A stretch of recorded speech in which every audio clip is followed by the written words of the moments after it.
Chair, it's 5 and 5, but if our colleague comes in, it'll go down to 3. That's perfect. 3:20, but I'm proceeding as if it's 5 for the moment. Okay. Yeah. Deputy Connolly. I'm going to take up where Deputy Lahart left off in a minute, but just let me say I make my comments as always fully in the knowledge and to acknowledge the amount of cases, which was 538,255 as of the 23rd of November. Obviously, it's a little bit higher, and 5,609 deaths. 609 confirmed cases in hospital and 130 in ICU. I make my comments fully in that knowledge and in the absolute acceptance that we have a pandemic. Having said that, let me just look at the comment begrudgers, and let me just use that. 20 months have passed since the introduction of the first COVID legislation. Back around that same time, the idea that people would be discriminated against on the basis of their COVID-19 immunity status was described, not by me, as a scary possibility in April 2020 by the World Health Organization Special Envoy on COVID, David Nabarro. It will be a frightening schism, he said. Those with antibodies will be able to travel and work, and the rest will be discriminated against. Now, we have proceeded with that discrimination, and it's at the point where it's accepted, and I have a great problem with that. But let me deal with other things first in my few minutes. I come from a city, as you well know, Minister, that I've asked you repeatedly about respite services and day centres which remain closed, despite the vaccination rates that we have of 92%, and that despite the praising of us, they remain closed. I would have thought that any civilised society that learned from its mistakes would put the vulnerable first, and I would class them as the most vulnerable, and they're certainly not being treated in that way. I come from a city where the news today was that public health nurses are not available to visit mothers who have just gone home from hospital having had a baby. That we haven't enough public health nurses. And I come from a city where they're waiting for an MRI in a hospital that serves almost 1 million people, one MRI.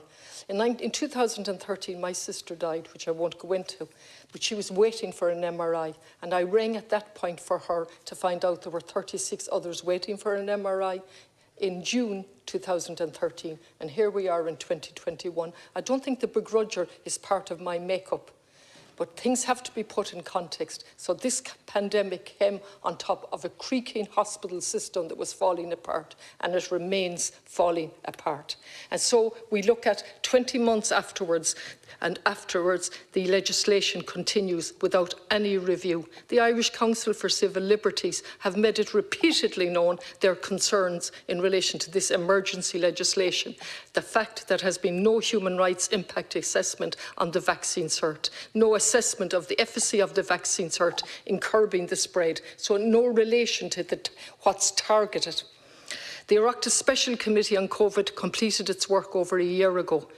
Over 1 year ago, still no action. They highlighted that in that pandemic and in the urgency that was there, vulnerable people were forgotten. And they recommended strongly across party, and I don't think any party objected, that we analyse and look at that as to why the vulnerable weren't protected in the nursing homes. That didn't happen, and it still hasn't happened.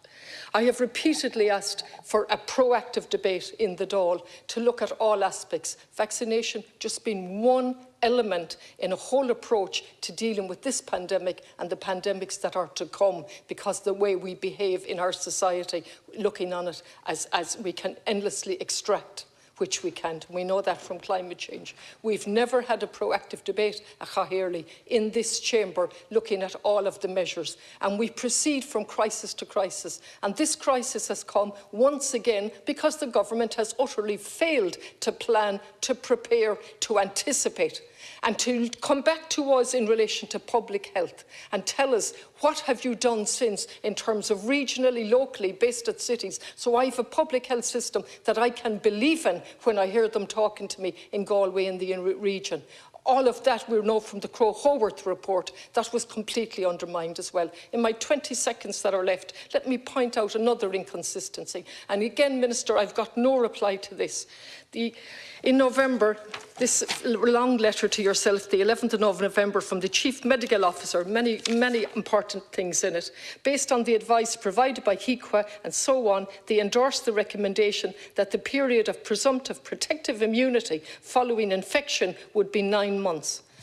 I know members of my family have had COVID and they've got a 6 months. Can you explain that description? Sorry, I'm over my time, so I leave it, but I really would like an answer to that.